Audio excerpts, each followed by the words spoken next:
ఇక డీటెయిల్స్ చూస్తే ఆంధ్రప్రదేశ్ రాష్ట్ర ముఖ్యమంత్రి నారా చంద్రబాబు నాయుడు తెలుగుదేశం పార్టీ నేతలతో టెలికాన్ఫరెన్స్ నిర్వహించారు. ఈ సందర్భంగా తెలుగు తమ్ముళ్లకు సీఎం కీలక ఆదేశాలు జారీ చేశారు. పేదల సేవలో కార్యక్రమంలో నేతలు అందరూ పాల్గొనాలని దిశానిర్దేశం చేశారు. ప్రజల్లో నిరంతరం ఉంటేనే మంచి రాజకీయ నేతలుగా రాణించగలరని సూచించారు. ప్రజల కష్ట నష్టాలు ఎప్పటికప్పుడు తెలుసుకుంటూ వారి సమస్యల పరిష్కారానికి కృషి చేయాలని ఆదేశించారు. పింఛన్ల పంపిణీలో అందరూ నేతలు తప్పనిసరిగా పాల్గొనాలని, ఇది పేదల సేవగా భావించాలని సూచించారు. పింఛన్ల పంపిణీలో నేతలు భాగస్వామ్యంతో పనిచేయాలని సీఎం చంద్రబాబు ఆదేశించారు. ఇక డీటెయిల్స్ చూస్తే ఆంధ్రప్రదేశ్ రాష్ట్ర ముఖ్యమంత్రి నారా చంద్రబాబు నాయుడు తెలుగుదేశం పార్టీ నేతలతో టెలికాన్ఫరెన్స్ నిర్వహించారు. ఈ సందర్భంగా తెలుగు తమ్ముళ్లకు సీఎం కీలక ఆదేశాలు జారీ చేశారు. పేదల సేవలో కార్యక్రమంలో నేతలు అందరూ పాల్గొనాలని దిశానిర్దేశం చేశారు. ప్రజల్లో నిరంతరం ఉంటేనే మంచి రాజకీయ నేతలుగా రాణించగలరని సూచించారు. ప్రజల కష్ట నష్టాలు ఎప్పటికప్పుడు తెలుసుకుంటూ వారి సమస్యల పరిష్కారానికి కృషి చేయాలని ఆదేశించారు. పింఛన్ల పంపిణీలో అందరూ నేతలు తప్పనిసరిగా పాల్గొనాలని, ఇది పేదల సేవగా భావించాలని సూచించారు. పింఛన్ల పంపిణీలో నేతలు భాగస్వామ్యంతో పనిచేయాలని సీఎం చంద్రబాబు ఆదేశించారు.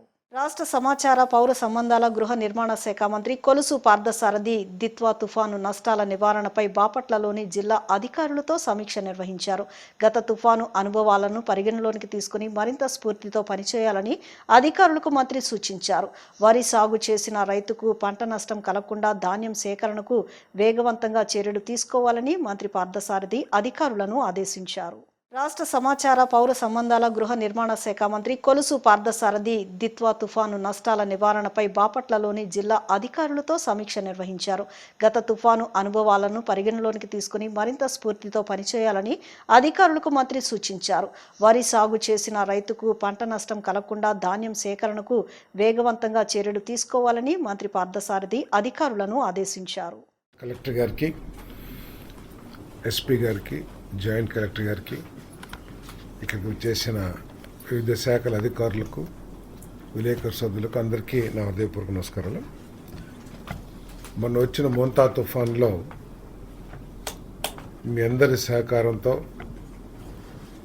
జిల్లా కలెక్టర్ గారు, ఎస్పీ గారి నాయకత్వంలో చాలా బ్రహ్మాండంగా మనం మేనేజ్ చేశాం. ప్రజలకి అతి తక్కువ మినిమం పాసిబుల్ లాసెస్ కానివ్వండి, ప్రాపర్టీ లాస్ కానివ్వండి, లేదా హ్యూమన్ లాస్ అయితే జీరో కదండి, జీరో. సో ప్రాపర్టీ 27 రెస్క్యూ చేశారంటారు. తర్వాత అన్ని డిపార్ట్మెంట్స్ కూడా చాలా బ్రహ్మాండంగా పనిచేసి నెక్స్ట్ డేనే, ఎందుకంటే నెక్స్ట్ డేనే నేను వచ్చాను, కరెక్ట్గా మేము ఎంత వెళ్ళాము, నెక్స్ట్ డేకే ప్రజలకి అంత చాలా ప్రచారం జరిగిన, అంటే చాలా పెద్ద తుఫాన్ రాబోతుంది అని ప్రచారం జరిగిన దానికి సెకండ్ డేకి అసలు ఎటువంటి ఎఫెక్ట్ లేకోకుండా చాలా ప్రజా జీవితంలో ఎటువంటి ఇబ్బందులు లేకోకుండా చేసిన మీ అందరిని కూడా ముఖ్యమంత్రి గారు కూడా అభినందించారు. సో ఇది వచ్చేది ఇంకా దానికంటే చిన్నది కాబట్టి మీరందరూ కూడా చాలా చక్కగా మేనేజ్ చేస్తారు, దాంట్లో ఎటువంటి అనుమానం లేదని చెప్పేసి భావిస్తాను. కాకపోతే ఇప్పుడు మనకు ఉన్నది ఛాలెంజెస్ ఓన్లీ ప్యాడీ, ఎక్కువగా ప్యాడీ ఒక్కటే సమస్య. సో దాన్ని కొంచెం మనం మానిటర్ చేసుకుని రైతుకి ఇమీడియట్గా మనం సహకారం అందించగలిగితే సమస్య కూడా ఉండదని చెప్పేసి భావిస్తాను. ఈ బీజీస్ మూలంగా కొంత నెక్స్ట్ టైం నుంచి అయినా సరే ఈ బీజీస్ అడ్వాన్స్గా వచ్చేటట్లు మనం చర్యలు తీసుకుంటే బాగుంటుందని చెప్పేసి నేను భావిస్తా ఉన్నాను. నేను 8,000 మనం ఇప్పుడు దాకా చేసాం. సో గత సంవత్సరం కంటే కూడా చాలా బ్రహ్మాండంగా చేసాం. కానీ అప్పటి వరకు వచ్చేస్తుంది, అంటే 15 days, 15 to 20 days. సో చాలా ఇప్పటికి ఇన్ని రోజుల్లో 8,000 చేస్తే అప్పుడు పర్ డే దాదాపు 5,000 tons, మన 5,000 ఏంటి, దాదాపు 15,000 tons చేయాలి, 10-12,000. సో దానికోసం ప్రిపేర్డ్గా ఉండాలని చెప్పేసి నేను కోరుతా ఉన్నాను. నేను ఆందోళనతో కానివ్వండి, లేకపోతే యాంగ్జైటీతో కానివ్వండి త్వరపడి అన్ని జిల్లా అధికారులు కూడా హాజరయ్యారు సార్. మనకు కొన్ని రోజుల క్రితం నుంచే దీని గురించి ఇన్ఫర్మేషన్ అనేది మాకు కంటిన్యూస్గా వస్తూ ఉన్నది. 2 సిస్టంలు బంగాళాఖాతంలో తయారవుతూ ఉండగా ఒకదానికి సెన్యార్ అని పేరు పెట్టడం జరిగింది. ఇంకొకటి ఒక సిస్టమ్ లాగా ఏర్పాటు కాలేదు.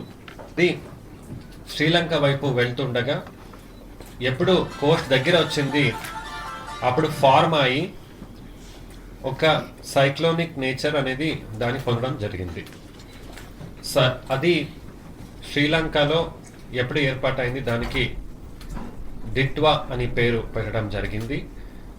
ఇప్పుడు సార్ అది ఎక్కడ కూడా ల్యాండ్ ఫామ్ చేయకుండా అలాంగ్ ద కోస్ట్ పైన వస్తూ ఉంది అనేది మనకు ఉన్నటువంటి సమాచారం. ప్రస్తుతానికి దాని లొకేషన్ తమిళనాడు దగ్గర ఉంది. శ్రీలంకలో దాని యొక్క వర్షం వలన 56 మంది చనిపోవటం జరిగింది శ్రీలంకలో సార్. అయితే ఇప్పుడు మన జిల్లాలకి అంటే ఆంధ్రప్రదేశ్లో 7 జిల్లాలకి దీనివలన హెవీ రెయిన్ఫాల్ వచ్చే ప్రసక్తి ఉంది అని తెలియచేయటం జరిగింది. అవి నెల్లూరు, తిరుపతి, చిత్తూరు, ప్రకాశం, అన్నమయ్య, కడప, అలాగే బాపట్ల, పల్నాడు. సో ఈ 7 జిల్లాలకి హై అలర్ట్ అనేది ఇవ్వడం జరిగింది సార్. ఈ రోజుకి చూసుకుంటే అద్దంకి మరియు చిన్నకంచ ఈ 2 మండలాలకి హై అలర్ట్. అందులో మళ్ళా మనకు ఆర్టీజీఎస్ అవేర్ అని ఒక సాంకేతిక ఒక సంస్థ ఏముంది, వారు అందులో ఒక 5 సచివాలయం స్పెసిఫిక్గా కూడా మనకు చెప్పడం జరిగింది. ఆ 5 సచివాలయంలో మనం అన్ని ఏర్పాట్లు చేసుకోవడం జరిగింది సార్. 2 తెలుగు రాష్ట్రాల నుంచే కాకుండా వివిధ ప్రాంతాల నుంచి ఇంద్రకీలాద్రికి భక్తులు పోటెత్తారు. ఆదివారం సెలవు దినం కావడం అయ్యప్ప భక్తులు, భవానీ భక్తులతో సహా 2 తెలుగు రాష్ట్రాల నుంచి వేలాది మంది ఇంద్రకీలాద్రికి తరలి రావడంతో శ్రీ కనకదుర్గ అమ్మవారి సన్నిధి కిటకిటలాడింది. శ్రీ దుర్గా మల్లేశ్వర స్వామి దేవస్థానంలో అమ్మవారిని దర్శించుకునేందుకు ఉదయం నుంచే భక్తుల రద్దీ పెరగడంతో ఆలయ ఈవో సీనా నాయక్ స్వయంగా పర్యవేక్షించి సిబ్బందికి సూచనలు చేశారు. అన్ని వాహనాలు ఘాట్ రోడ్ ఓం మలుపు వద్ద క్రమబద్ధీకరించారు. ట్రాఫిక్ ఇబ్బంది లేకుండా 1 టౌన్ పోలీసులు కుమ్మరిపాలెం సెంటర్ నుంచి టోల్ గేట్ వరకు వాహనాలు రోడ్డు పక్కన పార్కింగ్ చేయించారు. అటు ఘాట్ రోడ్డు వైపు, ఇటు మహామండపం వైపు బ్యాటరీ వాహనాలలో ఉచితంగా వృద్ధులు, వికలాంగులు, చంటి పిల్లల తల్లులను తరలించే ఏర్పాట్లపై భక్తులు హర్షం వ్యక్తం చేశారు. భక్తుల రద్దీ అనుసరించి 500 రూపాయల దర్శన క్యూ లైన్లు క్రమబద్ధీకరించారు. అన్ని క్యూ లైన్లు వేగంగా నడిచేలా భక్తులకు వేగంగా దర్శనం కల్పించారు. మహామండపం దిగున లిఫ్ట్ మార్గం వద్ద క్యూ లైన్లు పరిశీలన చేసి ప్రత్యామ్నాయ ఏర్పాట్లు కూడా చేశారు. భద్రతా చర్యల్లో భాగంగా కాలేజీ బ్యాగులు, లగేజీలతో ఆలయ క్యూ లైన్లోకి ప్రవేశించిన భక్తులను సిబ్బంది వెనక్కి పంపారు. లగేజీ క్లాక్ రూమ్లో భద్రపరుచుకోకుండా ఆలయం లోపలికి ప్రవేశిస్తున్న భక్తులను చూసి ఈవో సీనా నాయక్ సిబ్బందిని అలర్ట్ చేశారు.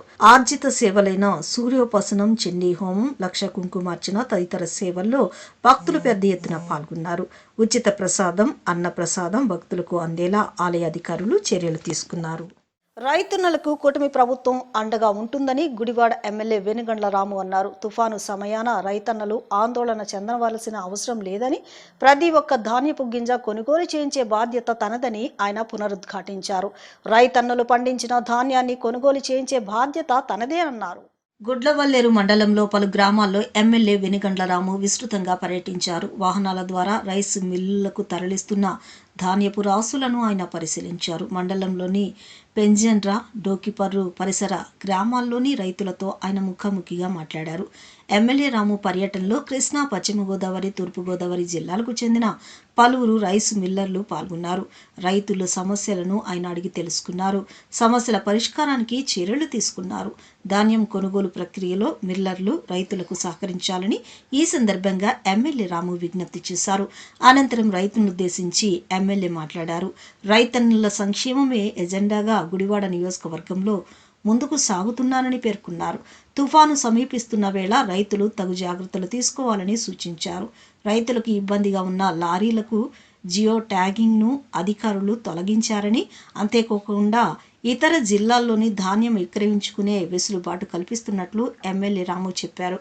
రైతన్నల సమస్యలు తనవిగా భావిస్తూ నియోజకవర్గ వ్యాప్తంగా పర్యటిస్తున్నానని, ఏ చిన్న సమస్య తలెత్తినా స్థానిక కూటమి నాయకత్వం దృష్టికి తీసుకురావాలని ఎమ్మెల్యే రాము సూచించారు. సమస్య ఉంటే నేను వినడానికి రెడీ, ఏదైనా కానీ మీకు కూడా క్లియర్ గా చెబుతున్నా, ఒక్క గింజ కూడా బయట ఎవరికి అమ్మదు. ఓకే, ప్రతి గింజ ఇక్కడి నుంచి ఎత్తిచ్చే పూసి సారు స్వయంగా వినండి ఒక మాట, సారు స్వయంగా మిల్లర్లు ఎంట పెట్టుకొని వస్తున్నారంటే మీరు అర్థం చేసుకోండి. ఇప్పుడు ఒక విషయం ఎక్కడా దొరకదా. కృష్ణా జిల్లా వాళ్ళ దగ్గర నుంచి మెయింటైన్ చేద్దామని ట్రై చేసామా, వాళ్ళ దగ్గర కెపాసిటీ లేదు. ప్రతిదీ లిఫ్ట్ చేయాల్సిందే, ప్రతి కింద కొనాల్సిందే, అంతవరకైతే కానీ గ్యారంటీడ్. ఓకే 1224 బాగా అయింది. ఎత్తిచ్చామని చెప్పండి అన్ని.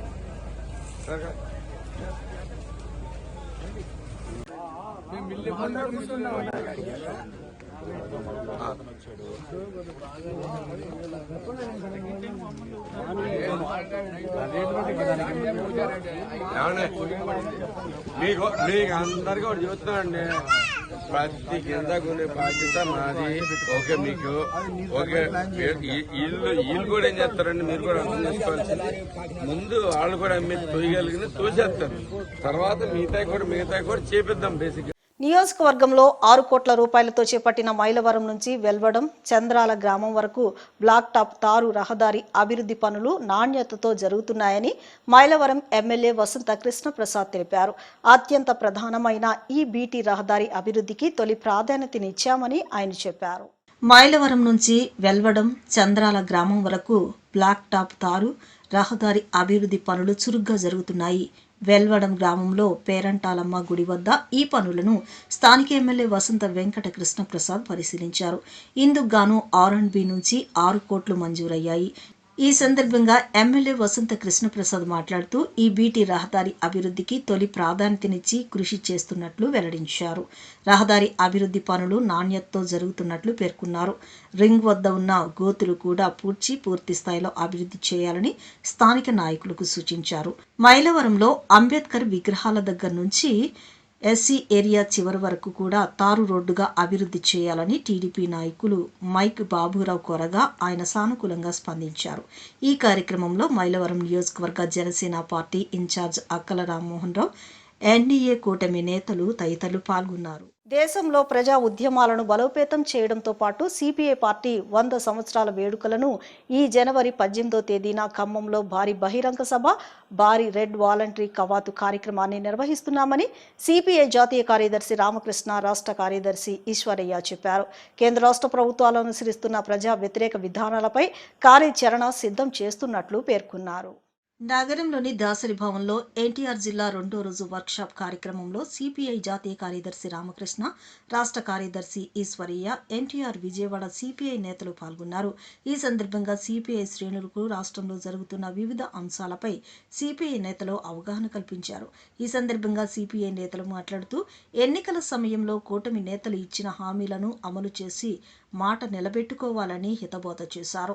కూటమిలో భాగస్వామిగా ఉన్న చంద్రబాబు నాయుడు, పవన్ కళ్యాణ్ మోదీని ఎందుకు ప్రశ్నించడం లేదని నిలదీశారు. రాష్ట్ర యువజన హామీలను అమలు చేయకుండా రాష్ట్ర ప్రజలను మోసం చేస్తున్నారని మండిపడ్డారు. కమ్యూనిస్టులు వీటిని ప్రశ్నిస్తుంటే తమపై అక్రమ కేసులు బనాయించడం సరికాదని ఆగ్రహం వ్యక్తం చేశారు. మోదీ ప్రభుత్వం ఆదాని, అంబానీలకు ఆస్తులను దోచిపెట్టడమే పనిగా పెట్టుకున్నారని ఆరోపించారు. రైల్వేస్ ఇలాంటివన్నీ ప్రభుత్వ రంగంలో 55 లక్షల కోట్ల అప్పు చేసిన పొద్దు 14 మంది ప్రధానమంత్రుల కాలంలో వచ్చాయి.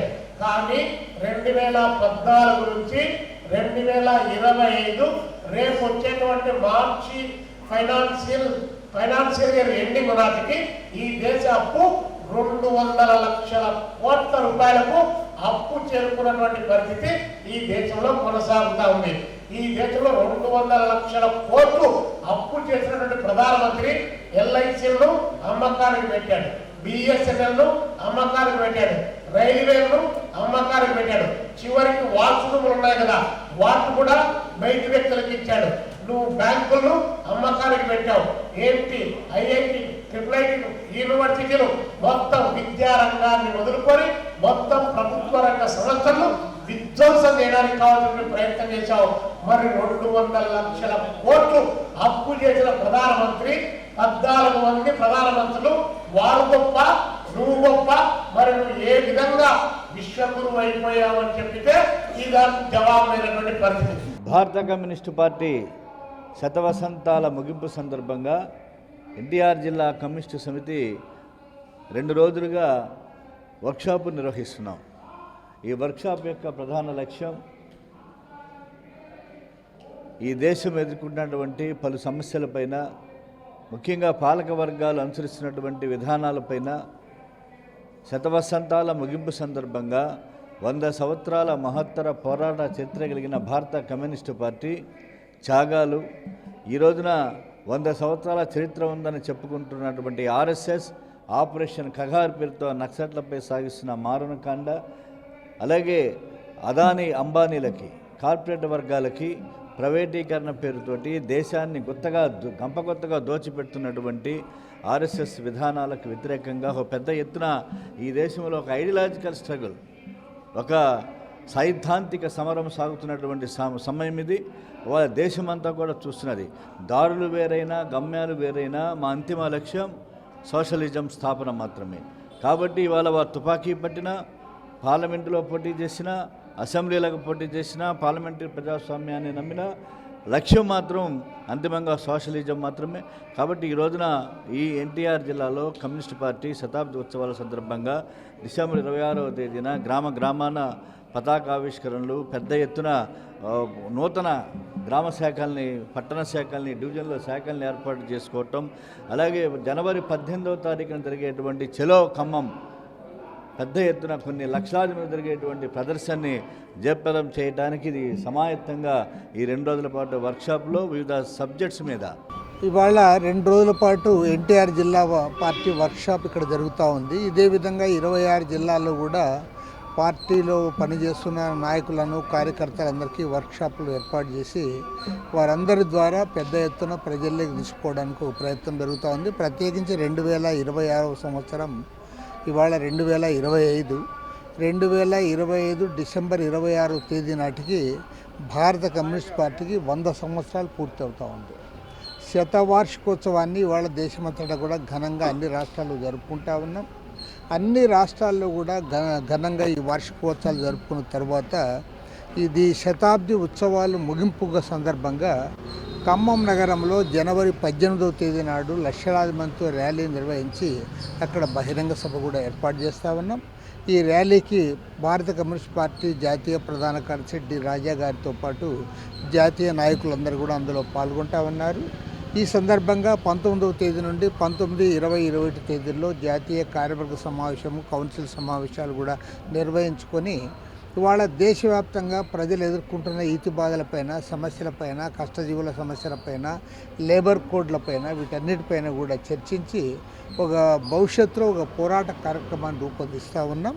అందుకోసం ఖమ్మం నగరంలో జనవరి నెలలో జరుగుతున్న ఈ సమావేశాలకు ఎనలేని ప్రాధాన్యత ఉందని కూడా ఈ సందర్భంగా మనవి చేస్తాం. రాష్ట్రంలో ఉత్తరాంధ్ర జిల్లాల్లో కూటమి అభ్యర్థుల విజయం సాధించడంలోనూ ఎన్టీఆర్ జిల్లా పార్లమెంటు సభ్యులు, పశ్చిమ నియోజకవర్గ ఎమ్మెల్యే యలమంచిలి సుజనా చౌదరి విజయంలో కీలక పాత్ర పోషించిన మరుపిళ్ల తిరుమలేష్ అనారోగ్యం కారణంగా మృతి చెందడం బాధాకరంగా ఉందని మచిలీపట్నం తెలుగుదేశం సీనియర్ నేత కొనకళ్ళ బుల్లయ్య, కార్పొరేటర్లు మహాదేవ్ అప్పాజీ, మరుపిళ్ల రాజేష్ తెలిపారు.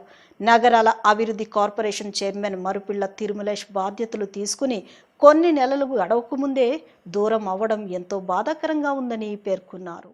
ఇటీవల మృతి చెందిన నగరాల అభివృద్ధి కార్పొరేషన్ చైర్మన్ మరుపిళ్ల తిరుమలేశ్వరరావు సంతాప కార్యక్రమం 1 టౌన్ మాడపాటి క్లబ్లో నిర్వహించారు. ఈ కార్యక్రమంలో బీసీ సంఘం రాష్ట్ర నాయకులు కొనకళ్ళ బుల్లయ్య, పశ్చిమ ఎమ్మెల్యే కార్యాలయ కార్యదర్శి ప్రత్తిపాటి శ్రీధర్, కార్పొరేటర్లు మరుపిళ్ల రాజేష్, మహాదేవు అప్పాజీరావు, మైలవరపు రత్నకుమారి దుర్గారావు, ఉమ్మడి వెంకటేశ్వరరావు, ఆదిలక్ష్మి, పెదబాబు, నగరాల కార్పొరేషన్ డైరెక్టర్లు మరుపిళ్ల తిరుమలేశ్వరరావు చిత్రపటానికి పూలమాలలు వేసి ఘనంగా నివాళులర్పించారు.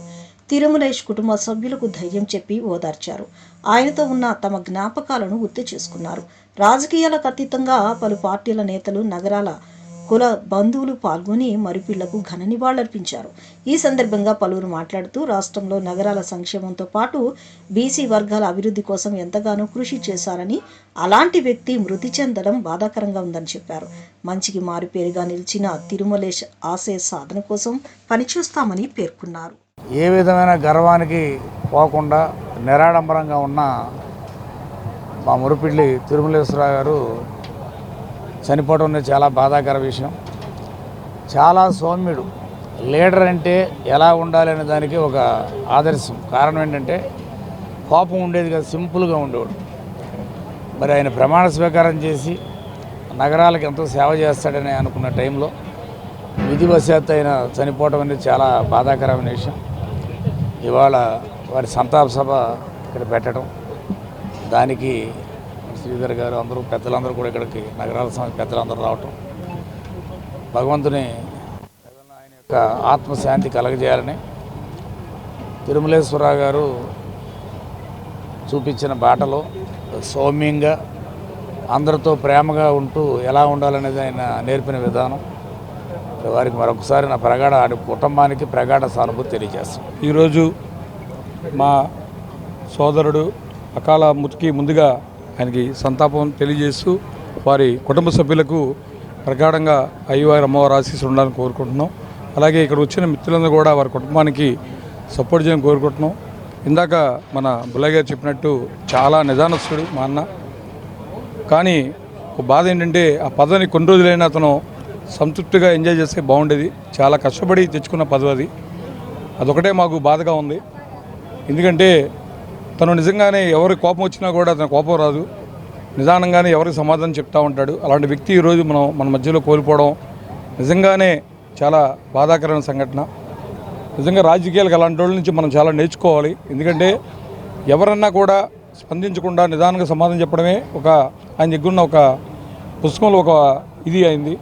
అలాంటి వ్యక్తి మన మధ్యలో లేకపోవడం, ఈరోజు మనం ఈ సంతాప సభకి ఇచ్చేసి అందరికీ కూడా మనస్ఫూర్తిగా అందరికీ నేను నమస్కారాలు తెలియజేసుకుంటూ వాళ్ళందరూ కూడా ఈ కార్యక్రమాన్ని దిగ్విజయం చేసి అలాగే వారి యొక్క కార్యక్రమాన్ని కూడా పూర్తి చేయడం మనస్ఫూర్తిగా కోరుకుంటూ సెలవు తీసుకుంటాం. మా మిత్రుడు, సౌమ్యుడు, అజాత శత్రువు అయిన మా మరిపిల్లి తిరుమలేష్ గారి ఈ అకాల మరణానికి ఇలా శ్రద్ధాంజలి ఘటించాలని సంతాప సభ నిర్వహించాలని చెప్పి మేము అనుకోలేదు. ముఖ్యంగా ఇక్కడ విజయవాడ పశ్చిమ నియోజకవర్గ కూటమి పార్టీల తరఫున అలాగే మా ఎమ్మెల్యే సుజనా చౌదరి గారి తరఫున ఆయనకి శ్రద్ధాంజలి ఘటిస్తూ వాళ్ళ కుటుంబానికి ఎప్పుడు అండగా ఉంటామని చెప్పి, ఏదైతే ఆయన బాటలో మేమందరం కూడా ప్రయాణిస్తామని చెప్పి, అలా అజాత శత్రువుగా ఉండడం అనేది నిజంగా చాలా చాలా ఇబ్బందికరమైన విషయమైనా సరే ఈనాటి ఉన్నారు ఈ రాజకీయాల్లో ఓపెన్గా ఎవరు ఉండరు. అటువంటిది ఈయన మనస్ఫూర్తిగా తాను ఉన్న తెలుగుదేశం పార్టీకి న్యాయం చేస్తూ పదవులు కూడా ఏమీ ఆశించకుండా తాను కార్యకర్తలకు కానీ పక్కన సహచరులకు కానీ ఏమి సహాయం చేయగలడో ఆ సహాయం చేస్తూ కూడా పక్కనోడికి కూడా తెలియదు ఆయన ఏం సహాయం చేసేవాడు. అటువంటి మిత్రుడు కోల్పోవడం నిజంగా బాధాకరం. ఆయన కుటుంబానికి తప్పనిసరిగా మా కూటమి పార్టీలన్నీ కూడా అండగా ఉంటాయని చెప్పి మరొకసారి సుజనా చౌదరి గారి తరఫున, మా జనసేన పార్టీ తరఫున, తెలుగుదేశం పార్టీ తరఫున శ్రద్ధాంజలి ఘటిస్తాం. ఈరోజు మా అన్నయ్య, నా కుటుంబ సభ్యుడైన తిరుమలేష్ గారు అందుకున్నందుకు చాలా బాధాకరంగా ఉంది. ఎందుకంటే అన్నయ్య ఒక అన్నయ్య, ఎప్పుడు కూడా అన్నయ్య ఇది ఇలాగ వెళ్దాం అయ్యానంటే ఎప్పుడు నిదానంగానే, ఏ రోజు కూడా ఆయన స్పీడ్గా కానీ ఏది ఉండేది కాదు. చక్కగా లే తమ్ముడు అయిపోద్ది. మాచవరం గుణదల పడమట పోలీస్ స్టేషన్ పరిధిలో ఉన్న రౌడీ షీటర్లకు, గంజాయి కేసులో ఉన్న నిందితుడికి, ఫోక్సో మర్డర్ కేసులో ఉన్న నిందితులకు వెస్ట్ ఏసీపీ దామోదర్ కౌన్సిలింగ్ నిర్వహించారు. ఎవరైనా హద్దులు దాటి పిచ్చి పిచ్చి వేషాలు వేస్తే తాట తీస్తానని హెచ్చరించారు. ప్రతి ఒక్కరూ మారాలని ఆయన సూచించారు. మాచవరం గుణదల పడమట పోలీస్ స్టేషన్ పరిధిలో ఉన్న రౌడీ షీటర్లకు, గంజాయి కేసులో ఉన్న నిందితుడికి, ఫోక్సో మర్డర్ కేసులో ఉన్న నిందితులకు వెస్ట్ ఏసీపీ దామోదర్ కౌన్సిలింగ్ నిర్వహించారు. ఎవరైనా హద్దులు దాటి పిచ్చి పిచ్చి వేషాలు వేస్తే తాట తీస్తానని హెచ్చరించారు. ప్రతి ఒక్కరూ మారాలని ఆయన సూచించారు. హ్యాపీగా బతకొచ్చు. మళ్ళీ గొడవలకు వెళ్తాం, ఇలాంటి చేస్తే మళ్ళీ కేసు రన్ అవుతుంది. క్రైమ్ సస్పెక్ట్ కాదు, law and order suspect, law and order suspect కాస్త రౌడీ షీట్ అయితే. అదేవిధంగా ఎన్ఎస్ఎం స్కూల్ బ్యాక్ సైడ్, అదేవిధంగా మన రైల్వే స్టేషన్, కామర్పాడు, హనుమాన్ నగర్, చాలా ఇలాంటి కొన్ని కాలనీలు లేదు. మా ఏరియాలో ఎక్కడ కూడా లా అండ్ ఆర్డర్ సస్పెక్ట్ కానీ, law and order rowdy sheeter కానీ ఏదైనా కేసులో ఇన్వాల్వ్ అయితే మాత్రం వాటికి చాలా కఠినంగా ఉంటుంది. ఫిజికల్గా కఠినంగా. ఇప్పుడు చిన్న విరామం తీసుకుందాం.